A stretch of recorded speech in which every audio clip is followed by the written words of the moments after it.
Welcome to the broadcast. Tonight we'll spend the hour with the writer and director Quentin Tarantino. In one of the tensest scenes in any movie this year, a gangster played by John Travolta drives his boss's wife, who is near death after an overdose, to the home of a drug dealer in the middle of the night. She needs an adrenaline shot to the heart, but neither Travolta nor the drug dealer have ever administered one. The men fight about who is responsible for the OD before Travolta plunges a needle into the chest of the comatose girl.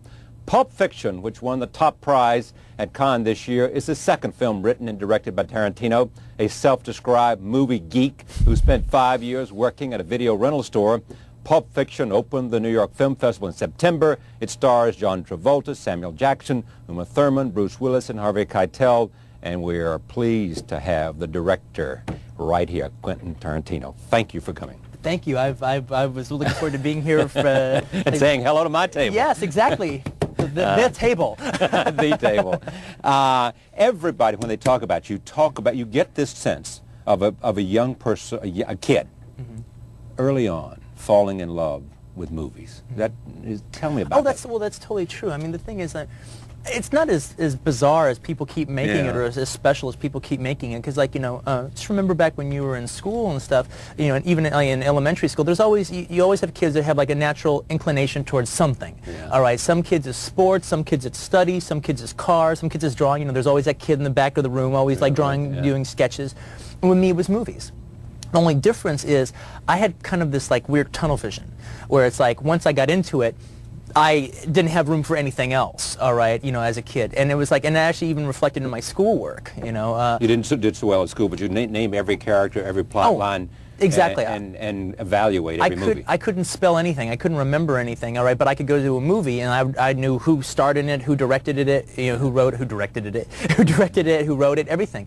And it was also, but it's also funny. I've had something, and I guess I still have it to this day, that stopped me in school a little bit, quite a bit actually, where it's like anything that I'm not interested in, I can't even feign interest. I can't do just this little bit to just get by. So what I would do, like in school, for instance, I loved history. Because to me, in a way, history was like watching a movie. Actually, I had the leg over all the other kids in history because I would seeing Nicholas in Alexandria, or watching movies about this or that and the other. To me, that was stories. So I was interested in stories, and I was really interested in reading. All right, so I was like getting like A's in history and in reading, and failing miserably in other things. And when did you know then that this is what you wanted to do? You knew you loved them, but did you say? Oh, it was the only thing that director, screenwriter, just get me in this business. I want to be there. Well, it was funny. I didn't say director, screenwriter, because I guess I always knew movies were written, but I didn't know what a director was, Right. But actually, my parents said, well, he's going to be a director someday and everything. And I didn't know what that was. I wanted to be an actor because when you're a little kid and you want to be involved in movies, on the screen. So you say, well, I want to do what they do.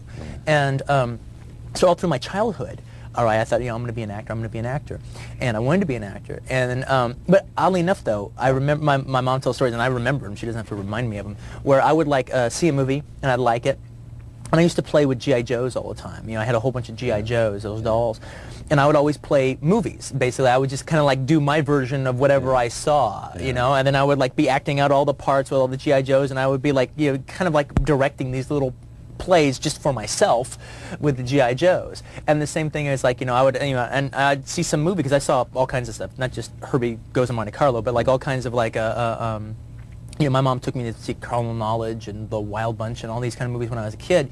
And so like... Because you wanted to do it? Because she... No, she just like, movie's a movie. There's nothing he's going to see in a movie that's going to mess him up. Right. Exactly. And it's like, and there are some kids that Is she still saying that? Yeah. Well, today she's very happy she did that. Yes. But it's like funny though, because it's like I would like, I would act them out like I saw in the movie. So I'd have like, they go, oh, you dirty, and your mother, and be like, Quentin, what's going on out there? It's not me, Mom. It's them. It's the G.I. Joes. It's just the dialogue from the movie. What was your first job you got? first job I got, actually, actually I had some really seedy jobs for a little kid, because I wanted to quit school and become an actor when I was about 16, and my mom said, okay, if you're going to quit, you've got to get a job. Now, the first two jobs I got actually totally had to do with like the porno industry, all right, you know, and I was like, I'm so not interested in porno films, I can't tell you, all right, but the first job I got was working for this guy who had a bunch of, you know, those newspaper racks with all the sex rags in it. Right. Well, he owned a whole bunch of newspaper racks, and what we would do is he would drive around all night long in his van, and we would just collect the quarters and put in new papers, Right. all right? So first I did that. That was my first, like, official job, all right? My second official job was I got a job as an usher at the Pussycat movie theater, all right, in Torrance, California. Right. All right, so I was an usher at this porno movie theater at 16, lied about my age. And the irony of all ironies is when I was growing up, I always thought, man, I mean, forget about being a director, forget about being an actor. Yeah. To me, the greatest job a person could ever have would be being an usher at a movie theater. Right. You know, you get to go to a movie theater all day long, and then you get to see all the movies for free. All right, well, irony of ironies, I ended up getting a job at a movie theater that I could care less about the movies and was totally bored by them. Yeah. And then what? And then I kind of just went through like a bunch of little, like, you know, phone sales job and this little stupid job here and that little stupid job there, until eventually, like around age 22, I got a job at a place called Video Archives in Hermosa Beach. And This is a famous video store. it's the famous Video Archives. Right. And what was funny about that job was the fact that, like, people said, oh, so that's kind of like your film school. Yeah. Well, that's what they're saying now. that's exactly what they're saying. And this becomes So this there are a big- whole bunch of kids who want to be you are rushing to video stores to get a job. Yeah, now I don't know if it's that much of a film school. A friend of mine, Roger Avery, who I just produced a film that he directed called Killing Zoe, he's been putting out this theory, and the press has been eating it up like it was pudding, all right, you know, and I don't think he believes in it in 2 seconds, and I don't even believe in it that much, all right. What that store was, more or less, is not a film school.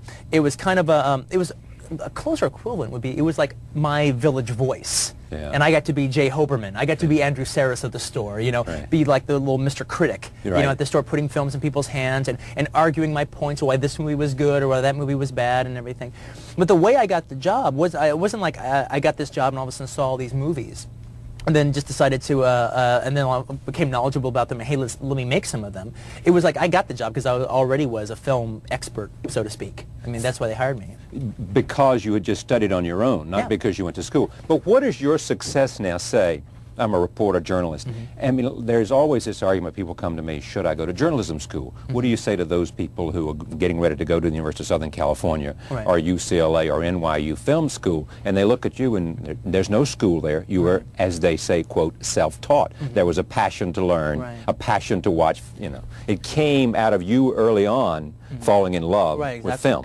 Well, that's the most important thing that I think. To love the business. You have to. You have to. You know, there's nothing else. You don't know what you'd do if you weren't in film. No, I never set up a situation. I never set up a fallback situation because I didn't want to fall back. You know, I wanted to have to keep eating at it. You know, and actually, that leads me to a point. Let me say this point and then get back to your question. Okay, if there's one thing that I've done that I'm like the proudest of everything, all right, is the fact that. People talk about, wow, you've had such success and it's just been so overnight and whatever.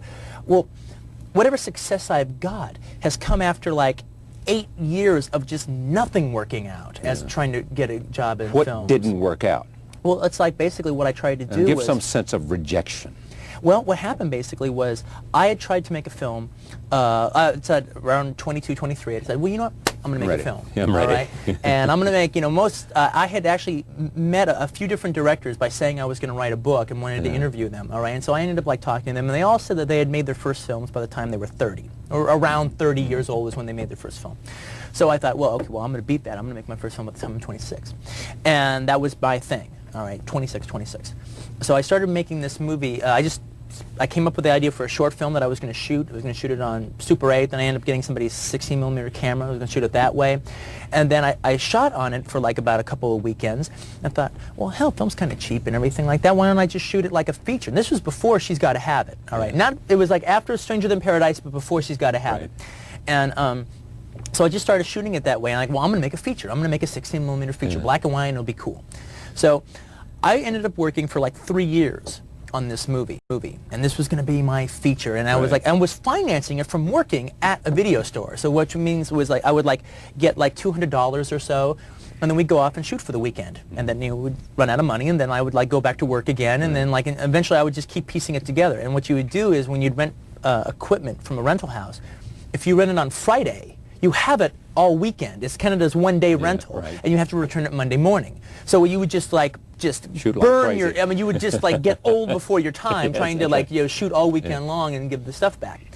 I had so little money that I couldn't even process this footage. All right, that I was saying that's way too expensive. All right, so eventually I ended up after like about 3 years, I ended up like starting processing some of the footage and starting seeing exactly what I had. And guess what? What? I did not have at all what I thought I had. All right, it was. How was it different? It was amateurish. Yeah. It was real, and not in a charming way either. And, it had no charm. No charm at all. All right, and the thing is, no one said, "Isn't that cute?" No. It wasn't like that. Now, there were good things about it.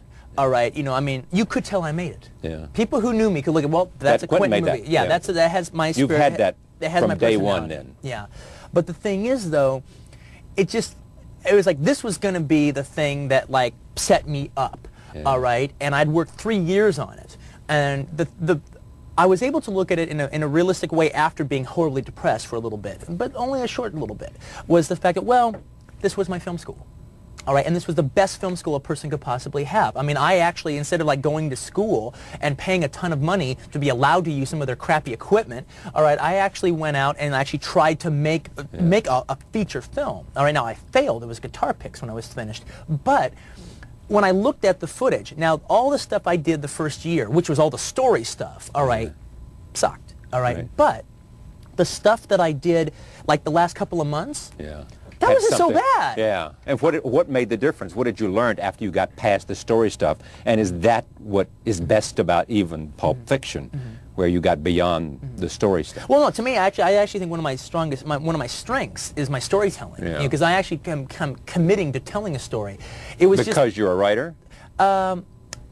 More as a viewer, more the fact that I just like, I like it when somebody tells me a story, and I actually really feel that that's becoming like a lost art in American everybody cinema. says about you, I mean, the things that come out about you. One is a video arcade story, and growing up with your mother and loving the movies and seeing. They always talk about carnal knowledge, and the other thing that comes out is when they talk about you. And I want to talk about this a little bit later, but it is that you, in a sense, have taken novelistic techniques, very much so, and translated them to filmmaking, to cinema. No, I know. That's the thing, is because to me, most movies that you see now, I mean, that used to be the thing about America, was the fact that Hollywood, forget America, Hollywood. Hollywood used to, that's what we did better than anybody else in the world. We told a really good story. Europe was where you had character-based films or mood-based films, but America, we told a story. We're the worst at it now, as far as I'm concerned. At telling a story. Telling a story. We don't tell a story. We tell a situation. Most of the movies that you see nowadays, and I'm not a Hollywood basher, because enough good movies come out of the Hollywood system every year to justify its existence, but without any apologies. However, a good majority of movies that come out, all right, you pretty much know everything you're going to see in the movie by the first 10 or 20 minutes. Now, that's not a story. A story is something that constantly unfolds. I'm not talking about like this quick left turn or a quick right turn or a big surprise. I'm talking about it unfolds. All right? Yeah, but you don't believe in a linear storytelling. Well, it's not. It's not so much I don't believe in it. It's the situation. It's not the fact that I'm like on this big crusade against linear storytelling. All right, but it's the thing is, it's not the only game in town. All right. I mean, the bottom line is, all right, my storyline jumps all over the place. In Pulp back Fiction. And forward. Yeah, back and forward. Now the thing is, the truth of the matter is, if I had written Pulp Fiction as a novel and I was on your show, you would never even remotely bring up the structure. Flashbacks or whatever it was. You would never bring it up. All right, because it's like a novel can do that no problem. Novelists have always had just a complete freedom to pretty much tell their story any way they saw fit. All right, and that's kind of what I'm trying to do. Now the thing is, for both novels and film, 75% of the stories you're going to tell will work better on a dramatic basis, on a dramatically engaging basis, to be told from a linear way. But there is that 25% out there that, can be more resonant by telling it this way. And I think in the case of both Reservoir Dogs and Pulp Fiction, it gains a lot more resonance being told in this kind of like wild way. But is it also because that wow way keeps the audience on the edge of the seat? I mean, you have talked about the use of violence. Right. And it is, in a sense, you want that viewer, that person watching your film, experiencing the film, to be on the edge of the seat. Yeah. Oh, definitely. I mean, everybody does, but yeah, you believe that the techniques you employ do that. Yes, I do. I mean, but the thing is, it's not even just so much. I mean, the thing is, I know as a viewer, the minute I start getting confused, I check out of the movie. Emotionally, I'm severed. Confused. Yeah, if when I'm watching a movie and all of a sudden something starts happening where all of a sudden the storyline and everything is, it gets confusing. I don't know where I'm at when I'm watching it. I think an audience has like this, like almost like umbilical cord to the screen, and it gets severed when confusion comes in. And therefore you lose them. Exactly. And the thing is, most of the time, when I get confused and that's severed, it's basically because I'm not supposed to be confused. Yeah. All right, that's like it's a mistake. All right. However, if you get confused, there's no problem with being momentarily confused if you feel you're in good hands. Yeah. All right. And I don't think my movie, and disagree if you please, is that I don't think Pulp Fiction, for all of its goings in and around and up and down, stories they are, and how it goes in this big circle, I don't think it's hard to watch at all. No, it's not. You have to watch it. I ask for you to watch it. You can't like put this on video and like do the New York Times crossword puzzle and watch the movie. That's right. All right. I'll ask you put everything down and watch it. Give me 2 hours and whatever it is, 10 minutes. Exactly. And then once you do that, then you can follow it. It's easy to follow.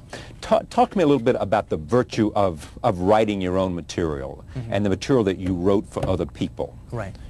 And whether what you are doing now as a director is directly a descendant of, is in a direct line of that. Well, it's funny. I mean, because like people ask me all the times about like my writing and everything, and the thing is, I mean, and I'm not being falsely modest. I'm very happy with the way I write. Yes. I think I do it good. All right, but the thing is, though, I've never really considered myself a writer. I've always considered myself a filmmaker who writes stuff for himself to do. If I really considered myself a writer, I wouldn't be writing screenplays. I'd be writing novels. All right. In fact, at one point when it looked like I could never get a film going, all right, I even considered, you know what, maybe I should just forget this, because to be a novelist, all I need is a pen and a piece of paper. But if you were a novelist and weren't making films, what kind of novelist would you be? What kind of novels would... That's really hard. That's an answer that I don't. That's a question I don't have an answer to.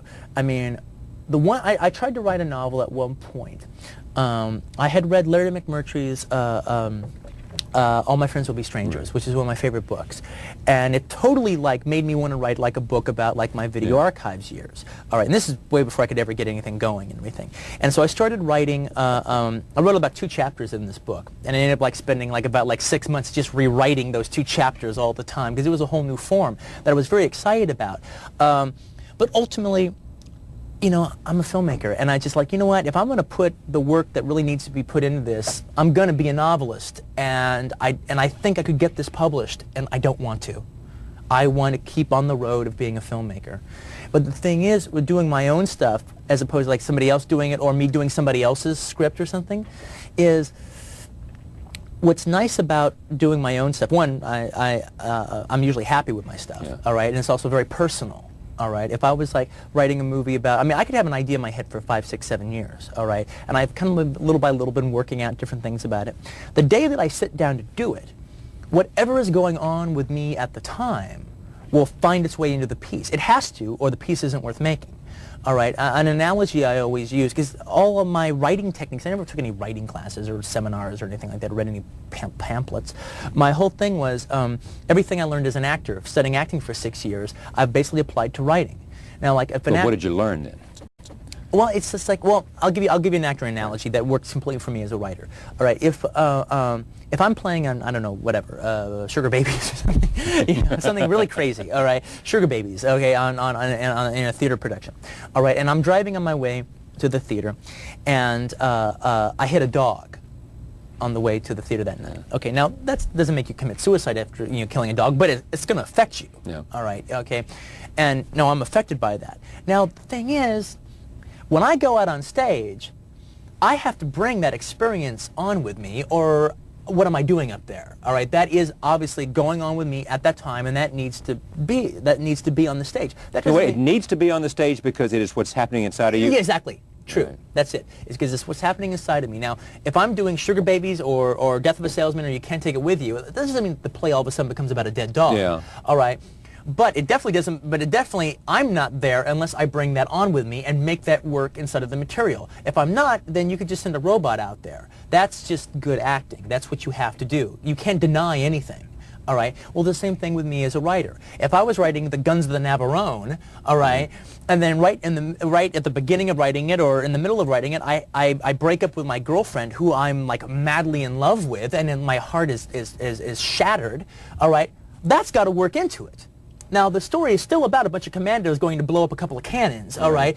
But that pain that I'm feeling has got to find its way into this story, or else what am I doing? And translating to writing, meaning that whatever you're experiencing as a writer, you got to put into those characters, and you know how to do that. Yeah. Well, I mean, that's the thing I think that makes, I mean, that's why when people say, well, you're just making movies about other movies. I go, well, that's bull. I mean, to me, all my movies are, I mean, I'm working in a genre, no doubt about it, all right? And I respect the genre, no doubt about it. And what's the genre in your own definition? Well, in the ones I'm doing crime films, all right? And then like in the case of Reservoir Dogs, it's a subgenre crime film. It's a heist picture. Right. A bunch of guys get together and pull a robbery. Right. You've seen Right. a bunch of kind of movies like that before. And the thing is, though, but I respect the genre, and I'm jumping off from it. But to me, all the movies are very personal, all right? When I look at them, and I don't mean like I'm some crook, all right? But the thing about it, though, is like, you know, this group of friends will look at it and be like, oh, Quinn, I can't believe you talked about that. And this old girlfriend, because they identify geez, with the Quentin, experience. Yeah. It's like, you should be semi-embarrassed about certain people seeing your movie, I think, when you're finished, if you're working on a personal level. Or else the work is not authentic. Well, I mean, I don't want to make that blanket a statement, but I guess for me, yeah. You're not extending yourself unless you're bringing all of that You've in. got to. I mean, you basically, I mean, why do you a work? writer, you should have this little voice inside of you saying, tell the truth. Yeah. Tell the truth, tell the truth. Yeah. All right? Reveal a few secrets And the truth here. is your life experience. Exactly. That's the truth as I know it. Right. Why do you work in the crime genre? Well, it's a genre I've always really got a kick out of. Yeah. You know, From the 30s and the 40s and Raymond Chandler and Dashiell Hammett and all that. And stuff in the 70s and just all kinds of stuff like that. Yeah. I mean, I've always, it's a Elmore genre. Leonard or... Oh, I love Elmore Leonard. Yeah. In fact, to me, True Romance is basically like an Elmore Leonard movie that he didn't write, you know. And like I actually owe a big debt to like kind of figuring out my style from Elmore Leonard, because he was the first writer I'd ever read, but also Charles Willeford did it as well. But he was one of the first writers I'd ever read that just let mundane conversations actually inform the characters, and then all of a sudden, you're into whatever story you're telling. But the thing is, though, it's just a genre I've always really liked and always had a lot of appreciation for and liked going to, and I thought I would do a good job with it. But you said an interesting thing once, maybe talking about Pulp Fiction, but maybe about Reservoir Dogs and others, is that you said that somehow, or somebody said about you, I can't remember where I read this, but basically that there was, in a sense, a combination of European art film and black exploitation film coming together. Yeah, not just black exploitation films, but just American exploitation films in general. All right. I mean, in the case of like Pulp Fiction, I think like the two biggest descendants that the film has are like where did Pulp Fiction come from? Yeah, well, it's like to me, when I look at it and I watch it, to me I kind of see like those like when like the French New Wave would do their version of crime films, when Jean-Luc Godard and Truffaut, and then like Jean-Pierre Melville before them would do their kind of like crazy French version of American movies. And then I also see like a kind of like a modern day spaghetti western playing there, as well as a blaxploitation movie from the 70s, all kind of like mixed up together. I mean, we talk about this lightly, but I mean, you remind me, of someone whose passion was to be a filmmaker, and you have studied the lives of all the filmmakers. Yeah. You know their lives as well as anyone, as their biographer does. That's not too far from wrong, I would guess. Looking for what? Well, one... Just because you love the fact that starting off as they do what you do, and therefore... Yeah, I mean, starting off just as interest. I mean, Right. I mean, literally, if a guy is a baseball fanatic and everything, Exactly, right. if his hero is Willie Mays, he's going to follow him. He wants to know everything he is about baseball and about Willie Mays. Right. Exactly. He turns first to the sports page. Yeah, exactly. And then it's like, and and part of that is all just like the function of having heroes. Yeah. And so like for instance, when I was in my I'm still now he's one of my favorite filmmakers, but like in particularly when I was in my 20s, I loved Brian De Palma. All right, and I would just like obsess about like his stuff the way like any like big fan would obsess about either a movie star or a baseball star or whatever. Is like when his movies would come out, I'd be counting down the days to like the first show of his movie, and I would collect all the reviews and all the interviews, and I put them in like these De Palma scrapbooks and stuff that I had set up, and then I would go see his film, like a movie of his, Scarface or something, would open, and I would go see the first show first day. All right, no one could go with me. I didn't want anyone else to. It was too like it was like a religious experience. No one wanted anyone to. I don't care what anyone thought, all right? I just sit there and watch the movie, all right? And that's sort of like just kind of taking it in, seeing all what the story was and everything. Then I would go see the midnight show that night, and then I'd kind of like somebody to see it with me, all right? And then I could really watch, okay, I've got the story, I got the film, now let's see how he did it, all right? And then you could talk about it with that person. Yeah, then I could talk about it with that person. I also kind of see it through their eyes and stuff, But now the thing is, though, also what I would have is, and that was those dealing with heroes, whether it be Brian De Palma or Howard Hawks or Douglas Sirk or Scorsese or whoever, but also just as like a film, more or less like historian or something, even though I wasn't hired by anybody to be a historian of my own mind. All right.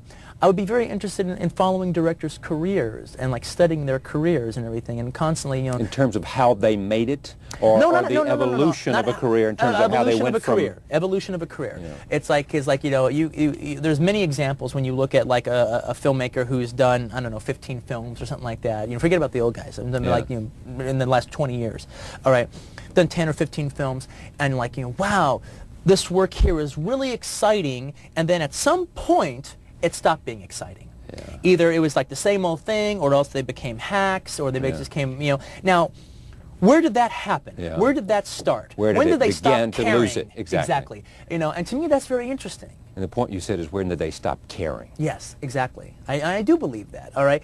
Now, I'm not a critic, so I'm not going to use an example on the air because that could hurt that person's feelings. If I was a critic, I would write an article about it, and it wouldn't be just conversation.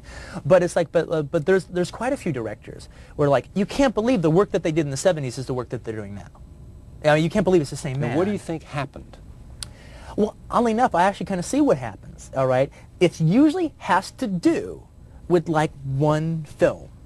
One film is either like, like you see them growing or building or whatever, and this is actually, there's two ways that this can go. And one way is they do one film, and usually it's a film that they're very personal about, that they care a lot about, and one, not only does it not do well, it's not recognized.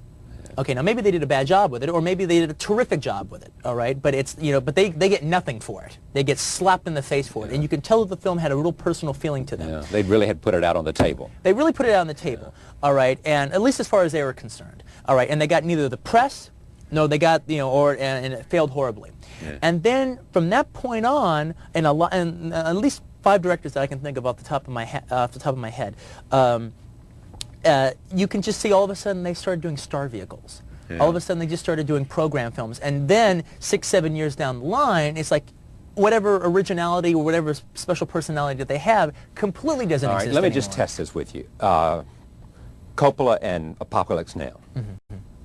No, I don't think, he doesn't fit into me at all. Okay. But all right, I know he's a legitimate hero for you. Yeah, but it's not just that. Apocalypse Now was a major success. That was a smash. But I know it was. But at the same time, it was a film that had a huge, all you got to do is watch his wife's documentary about it to know the emotional toll it took. I know, but the film went on and made $100 million. But that's not how he measured it. Do you think that's how he measured it? Do you think he ended up telling the story in the end? Oh, yes. No, I do. Okay. Because a lot of people said it worked for 2/3 of the way in, and then it didn't. Yeah, but you know what? It's funny, though, because I think at the time, with the whole big build-up and everything, the whole Marlon Brando sequence is my least favorite sequence of that movie. All right? But is it a failure? No. Okay. All right. De Palma and Bonfire of the Vanities. Okay, now, the thing is, it's really funny. I'm not suggesting these people have lost their talent. No, I know you're not. I'm looking for an example of the kind of thing that might fit. Okay, the thing is, in the case of Bonfire of the Vanities, is the fact that actually I go back to Pauline Kael because she actually said like something perfect with Bonfire of the Vanities in particular. She says, the thing that's so crazy about Bonfire of the Vanities is De Palma had made Bonfire of the Vanities better than anybody ever could back in 1969 when he did the movie Hi Mom with Robert De Niro. Yeah. All right, this little like hippie kind of movie he did that hit on even better than Thomas Wolfe's book. Exactly what he was talking about in that movie. So he didn't need to remake it. He didn't need to make it anymore. Yeah. Now, but the thing is also, again going back to something Pauline Kael said about other filmmakers, is Bonfire of the Vanities is a mess. But it's the kind of mess that only a great filmmaker makes. Hacks never go that far wrong. It's like a very talented guy who's just got the It wrong has to be idea. a genius who lost it. Yeah, it's Or who went too far because he so believed in himself and he had the confidence. yeah, it's more like it's just like he had a bunch of bad ideas and had the all coalesced by the talent one. of his and the truth of conviction of his bad ideas in that movie. All right, and I don't think he's lost it. I think he felt it hard. I know he did, because he told me. Yeah, I think he took it really hard, and he's been playing scrambling ever since. All right, but Scrambling to find his footing again, which... yes, scrambling to find his footing again, because Which I think... is it confidence? No, I don't know if it's confidence. I think it's more like the fact that, okay, I reached out with Bond. Well, he reached out with Casualties of War, and even though the film wasn't a success, got the best reviews of his entire career. Right. All right, so it's like, so he'd reached out before, but then, and then so he reached out even more with Bonfire, and it didn't work. And I think you see, when you look at the films he's been doing since, in the case of Raising Cain, right. All right, he goes, okay, I'm going to go back and do what I do. All right, my thrillers, all right, and that'll be a cool ground, all right. And the thing that's really fascinating about Raising Cain is you see a guy, and I told this to him, and he agreed with me. I don't know. I thought Raising Cain was a blast. I had a total blast out of watching it. But part of the fun about the movie, which I don't know if the studio liked it that much, was the fact that it's almost the whole thing works to annoy the viewer, because it's like you've got a man who look, I created more or less in these last 20 years this type of film, all right, and I do it better than anybody, but you know what? I'm bored with doing it now. All right, so the only way I can make it interesting for me is to completely dissect it and not pay you off. Yeah. So it became like this, really almost kind of like filmic experiment on how not to satisfy the audience. All right, which was very interesting to me. Okay, I got a big kick out of it. If you had to name, I mean, I know you don't want to leave somebody out. Who's influenced you the most? Filmmakers. You said Howard Hawks. Yeah, Howard Hawks one. is a gigantic influence. Because? He is the single, as far as for my money, he is the single greatest storyteller, all right, in the history of cinema. The single greatest storyteller. Yeah, and probably the single most entertaining filmmaker in the history of cinema. It's so funny because when you get into this, I mean, when you're talking about people who've worked for 30 years and have 25, 30, 40 films to show for it. The old guys, the pioneers. Yeah. All right, when you go through their films and everything like that, you're looking at this film and I never saw this one, and I never saw this one, that I really want to. And then you start seeing some of their later works or some early minor work that you always heard about but never saw it. You always are more or less kind of disappointed. It's that's okay, it's good to see it so I can say I saw it and everything. Howard Hawks, except for one movie, never disappointed me. All right, it's even his, even the ones that didn't get any credit whatsoever, like the ones he did later in his life, like something like Man's Favorite Sport, which is just basically this kind of crazy paraphrased remake of Bringing Up Baby, is funny. Is it good as Bringing Up Baby? No, but it's really good. It's really funny. Now, if I'm going to watch Bringing Up Baby or Man's Favorite Sport, I'll watch Bringing Up Baby. But if Man's Favorite Sport's on TV, I'll watch it in 2 seconds. If it's playing at the theaters, I'll go see it. Other than, Howard Hawks, who else? A significant influence. A big significant influence, would be Howard Hawks, the director Sam Fuller, all right, who's this he's one of the greatest wild men of cinema. He made a series of films in the 50s. He's probably the king of making war films because he fought in the Big Red One and everything, yeah. and he makes really crazy movies. And he also made a lot of westerns and stuff. And Sam Fuller's just crazy style was a big influence to me. De Palma was a big influence to me. And one of the things about De Palma that people never talk about, and I think De Palma is probably the greatest black satirist of the last 20 years in cinema. I mean, his films are hysterical, biting black comedies. I mean, no one has his wit at all, great. His wit is just fantastic, even though he never makes official comedies. But like Scorsese's just daring. Yeah. Has always been a big influence to me. I usually never... His daring. Yeah. I usually never accredit him because everyone does it for me anyway. Right. I always say, well, he's obviously ripping off Scorsese. Well, I don't say ripping off, but they do say influenced by De Palma and Scorsese. Yeah. And Sergio Leone was a big influence because of the spaghetti westerns? Oh, definitely because of the spaghetti westerns, and also because of he actually, he was like the first director where when I started really thinking about becoming a filmmaker, where I was like, wow, well, that's a director. That's a film that's a director because... Well, his films are so stylized. They're they are so directed. You could watch that film and you knew who made it. Yes, exactly. And you could even watch the whole filmmaking process, if you're thinking along those lines. If you're just trying to watch an entertaining story, it's there. All right. And then also a major influence was Jean-Luc Godard. Has influenced me quite a bit. That comes to European art film. Yeah, exactly. Basically because his inventiveness and his breaking the rules and commenting on cinema while you're watching cinema. Yeah. Phony process shots in the background and stuff like that. The other thing also is there's a French director named Jean-Pierre Melville who came out in the 50s and basically started doing a whole series, and he was a total entertainment director. He did a whole series of crime films, always set in Paris or Marseille or something, that were basically the Warner Brothers Bogart Cagney films, all right, but completely set to this French Parisian rhythm. And they started Alain Delon or Jean-Paul Belmondo, Right. And they're great. And they work very much in the same way that Sergio Leone's films do, where they take a genre that we know left, right, forwards, up and down and backwards. Yeah. All right, but they do it with a whole different style and a whole different perspective. And here they've basically reinvented the genre. They've created something new that didn't exist before. Now that's what I'm always kind of trying to do with my genre films. I don't know if I'm succeeding or not, but that's the attempt. To take something you've seen before, I love it, I respect it, and I'm going to deliver the goods. I'm not just going to be some arty guy going off, but I'm delivering the goods, but I'm also trying to, reinvent it in a way. All right, do something, do it in a much different way you've ever seen before. Like in the case of Reservoir Dogs. Again, it's not trying to just be a clever boy. It's not just a clever idea. It's got to work dramatically. All right, but do a heist film. Deliver the goods as a heist film, but it's a heist film where you never see the heist. That's just my goofy way of doing it. I always say, if I was going to do a Hunchback movie, the guy to get have an operation at the beginning of the film. The guy used to be the Hunchback of Notre Dame. How much credit to Harvey Keitel Reservoir Dogs? Did he have something to do with that being made? Oh yeah. It's funny because that's one of those things that's it hasn't been blown out of proportion, but there were 3 people that were very, very instrumental, 4 people that were very instrumental in getting it made, and Harvey's one of the 4, but Harvey's the one that always got the credit for it. My partner Lawrence Bender deserves a tremendous amount of credit for it. He's a producer of the film.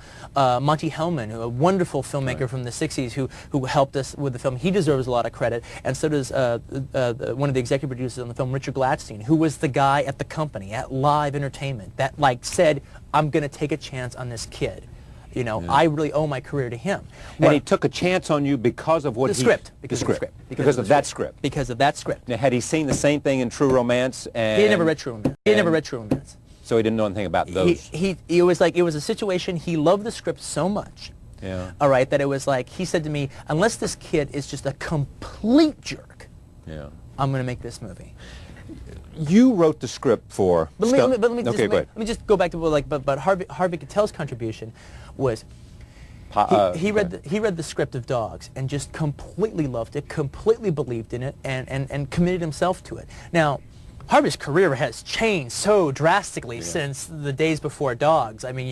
Dogs was and Bad Lieutenant were good launching pads, and The Piano took him to the moon. Overseas, Harvey means as much now as Jack Nicholson because of The Piano. Is that right? Oh, he's huge in overseas. Japan, France. Yeah, it's The Piano did well for him here in America, but in Europe, he is a superstar. Yeah. All right. Now the thing, and that it couldn't happen to a better actor. He deserves it. But the thing is, though, Harvey committing to the movie at the time, all right, doors didn't just fling open, all right, but he gave us legitimacy. Yeah. All of a sudden, 2 guys who had never done anything before, well, we had Harvey Keitel, we had a good actor involved. And I'm sure the only reason that Richard Gladstein, and I know the only reason Richard Gladstein at Live, who had the power of the pen, all right, that said, yes, I'm going to go with it, the only reason he read the script in the first place was because Harvey Keitel was attached. Did you have any moment of doubt that you could deliver, that you were ready to deliver? I think you always do have, like, as far like when, okay, you've got the job. Yeah, oh, yeah, now I got to right, do it. you know. Okay. I mean, and almost a little bit like the thing that Churchill said at the beginning of World War II, all my life has prepared me for this moment. Yes, well, that's definitely the case. That, You know, that was, I'm ready to go. Whatever I can learn, I've learned. Yeah. I've read, studied, I've talked, I've written, I've done everything I can. Yeah. Boom. Well, it's funny because it's like, yeah, I remember at one point when we were getting ready to get the, like, you know, the go-ahead on the movie, I remember thinking to myself, wow, writing's kind of easy, because if I do what I do as a writer and it doesn't work out, I can throw it away, Yeah. all right? But it's like, you know, now the whole thing about being a writer is if I do it on the page and I give it to somebody else and they screw it up, well, you know, I can like have righteous indignation about it and everything. But now if I do it on the page and I screw it up filming it, well then, who do I get to blame? Would you do it differently, that film today? I mean, did you say what Not you a- want? It's the I film would- you wanted, I frame am by frame by frame by so frame. proud of that movie. I Yeah. mean, I would do, I mean, maybe a little, you know, I would extend this shot a little, but except for that. But essentially, it's the film you wanted to make. I adore Reservoir Dogs. And how not do you- because of what I did, I'm just saying, Yeah. What did it say to an audience of film about you, about Quentin Tarantino? well, you know what? What's the... Well, you know what it ended up doing, which was very interesting, was the fact that you know, people ask me from time to time, do you make a movie with an audience in mind? Yeah. And my answer is, yes, I do. Right. All right, but the audience I have in mind isn't some faceless blobs that I'm trying to second guess. Right, all right, right? right. It's me. It's not like a focus group. Yeah, it's me. I'm the audience. I'm the guy that goes out and pays $7 or $8 in New York, you know, to go and see a movie. All right, I go. If I'm excited about seeing a movie, I see it on opening day. All right, I am the audience. Yes. All right, and I know what I want to see. You know, and I was betting, and I was a little surprised at how many there were. I was betting that there are other people like me out there. All right. Now, true, I'm making specific films. And if you make a specific film, that's not everything for everybody. You're going to turn some people off, all right? But you're going to turn some people on too. And you know, now the thing is, the film got a lot of remarks because of the violence in it. Right. All right. And in a way, they were kind of like I always kind of took it as a big compliment because I know the film isn't that violent. All right. It's So like, why is it a compliment? because I did it well. I Yeah. mean, like the scenes I Oh, got. in to other them. words, they thought it was more violent than it was. I thought it was far more violent than it Yeah. was. All right. Now, and actually, you know, quoting De Palma has said that when you do violence, you actually get penalized for doing it well. Yeah. Hacks don't get penalized for you know, showing anything because it doesn't mean anything. Right. All right. So in a way, they're saying good filmmaking. All right. Especially since like the movie is a talking heads movie. It's people talking to each other for like the entire 90 minutes with like 3 acts of violence in the movie. The most notorious one you don't even see on screen. All right. So it's like, well, thanks. Yeah. but you know, but the thing is, how did it introduce me? It's like you know, I'm always kind of weird about actually answering a question like that because it's almost like I'd rather you tell me. Yeah. Well, but all of a sudden it said this is a guy, Yeah. for the lack for there is a new filmmaker, it said, Yeah. who has exploded and who has a signature that is distinctly his own. Yeah. You could take a lot of films made in America and you could say that's a well-made film, but I could name 3 or 4 directors of talent who could have made that film. Right. I don't know of anybody else who I think automatically could make Reservoir Dogs or would have made it. Yeah. Same thing is about Pulp Fiction, Yeah. don't you think? I completely agree. Yeah. I mean, agree. there is such a signature, and that's what I was asking you to do, is to define the signature. I got to move to Pulp Fiction, and we're going to see a couple of scenes here. Oh, it's the Big Mac scene. The Big Set it Mac, up the for Big me Mac. before we take our roll tape. So what's going on is in this scene, this is like it's John Travolta and Samuel L. Jackson. They Right. play 2 hitmen, Jules and Vincent, who Right. are on their way to blow away a couple of guys. The thing is, they're just going to work. So they're like having like a carpool conversation that you might have, Yeah. all right, on your way to work. And the thing is, Vincent has just come back from after 3 years in Amsterdam. So he's just musing on the things that he experienced in Europe for the first time. Roll tape. Here it is. Pulp Fiction. But you know what the funniest thing about Europe is? What? It's the little differences. And you know what they call a quarter pounder with cheese in Paris? They don't call it a quarter pounder with cheese? Oh man, they got the metric system. They wouldn't know what a quarter pounder is. And what do they call it? They call it Royale with cheese. Royale with cheese. That's right. What do they call a Big Mac? Big Mac's a Big Mac, but they call it Le Big Mac. Le Big Mac. What do they call a Whopper? I don't know, I didn't go on a Burger King. We should have shotguns for this kind of deal. How many up there? 3 or 4. That's counting our guy? Not sure. So that means it could be up to 5 guys up there? It's possible. We should have shotguns. Why Travolta? Well, I've always thought that John Travolta is one of the greatest movie stars Hollywood's ever produced. Movie stars. Yes. I mean, well, he's a wonderful actor, too, but I mean, like, he was a great star when he came out. And, I mean, people tend to, in fact, it's actually very scary how people tend to forget, because John Travolta was so huge when he came out. And it was like, and he actually shared something that only Brando had before him, and only Julia Roberts has had since him, is that any part it was even remotely halfway conceivable that he could play was immediately sent to him. Right. And he did wonderful work in that time. In Saturday Night Fever, even wonderful comedy work on that TV show that made him a star, Welcome Back, Kotter. Right. Urban Cowboy, in particularly from my money, in Blowout, the Brian De Palma film, which is one of my 3 favorite films of all time. His performance in that is great. Wait, the other 2 are Urban Cowboy and what else? And Saturday Night Fever. You know, and he was nominated for an Oscar for Saturday Night Fever. Yeah. And also, actually, in a movie... What are your 3 favorite films of all time? I'm sorry. Okay, my Urban favorite Cowboy? films... No. No, okay. I thought... I get screwed up. Okay. Whatchamacallit? Blowout. Blowout. Rio Bravo. Blowout was made by Brian De Palma. Rio Bravo by Howard Hawks. Right. And Taxi Driver by Martin Scorsese. Yeah. Mm-hmm. And they share, if they share one thing, what is it? I don't know what they share. I don't know either. You know what? Other than a major directorial vision. Right, vision of a director. Yes, exactly. Yeah. Talk about comedy in Pulp Fiction. People say, one, it has comedy about it. Yeah. Is it black humor? Is it something else? And how far can you go with you wanting to combine comedy with violence, with storytelling, with all the elements that are going into this film? How far can the comedy go because of the seriousness that's also there? Well, I mean, as far as like how far can the comedy go? Well, as long as it's funny, as far as I'm concerned, as far as it can go. I mean, like, you know, George Carlin does this really wonderful routine where he talks about how the fact, like, anything can be made funny. Yeah. You know, anything can be, you can make a joke out of anything. You name me any horrific thing and I can make a joke out of it. All right, because, you know, a joke is a joke. But I thought I read somewhere where you said that some of this stuff is so serious we can't joke about it. You never said that. You know. No.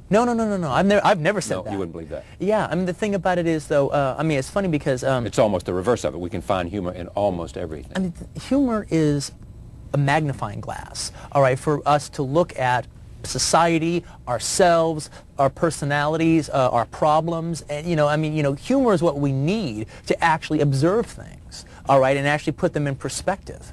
All right, and it's like, but again, you know, the answer is like, you know, well, if it's funny, that's acceptable. But you know, if it's not funny, then you've messed up. But one of the things that's very interesting, though, is I've actually come to this in a very just fairly recently. I try not to get when I'm writing something. I try not to get analytical about it as I'm doing it, as I'm writing it, and I try not to get analytical about it as I'm doing it, all right? Now, this is kind of fun at this stage of the game, you know, seeing exactly what it is I did do. And when people talked about dogs being as violent as it was and everything, again, probably, well, I guess I just did a good job, you know. I was afraid people would be bored because it's just people talking to each other all the time. But the thing is I actually realized something about 4 months ago. I was watching this film from the 30s, Backstreet, with Irene Dunn. Right. I mean, it's a wonderful melodrama, absolutely terrific melodrama. And I was sitting there watching it, and there was the thing is, because I think Dogs is really funny too. That's a really funny movie. But the thing is, I'm watching Backstreet, and tragedy is almost like another character in the movie. It's hovering over every scene. You know this is going to end horrible for her, all right? And so even when a light moment happens and you laugh, you only laugh so much because it's just tragedies like this other thing in the room. And in a way, Reservoir Dogs, that was a relationship violence had to Reservoir Dogs. Even though there was only, like, you could count the number of scenes, so there's actually a violent incident happening in it, violence was like another character in the room. It hung over the proceedings. You kept waiting for every conversation to break out into it. So even if it was funny, the audience might have laughed, but when they got out of the theater, they don't remember laughing. I got 2 minutes. Is Pulp Fiction a better film than Reservoir Dogs? Well, some people might like this one, some people might like that what one. Do you think? Me, I like it more. I like it more. You like it more? I think. Why? It's more ambitious. It was harder to do, and it's like a. God, why? You know, I think it's the ambition involved in it. This is the. It's a jumping off point. Yeah. I'm starting with Dogs here, and then I'm going somewhere else, and I'm really reaching for it. Is the next film going to be in the crime genre? I don't know what the next. There's a lot of kind of different genres I want to do, but right now I don't know what it's going to be. Yeah, you want to take 7 months off exactly. somewhere and just, you know. And just the twist. Set it up for me. The twist. Well, in this scene. See some dancing here. Yeah, exactly. Now, in this scene, it's funny because a situation is happening in the film where John Travolta and Uma Thurman are at this like a 50s restaurant. Right. And then all of a sudden they have this twist contest. And the thing is, everybody thinks that I wrote this scene to have John Travolta dance in it. Yeah, but right. the scene existed before John Travolta was cast. But once he was cast, it was like, great, we get to see John dance. Roll tape, here all it the is. better. Want to dance? No. I do believe Marcellus, my husband, your boss, told you to take me out and do whatever I wanted. And now I want to dance. I want to win. I want that trophy. So dance good. All right. It was a teenage wedding and the old folks wished him well. You could see that Pierre did truly love the mademoiselle.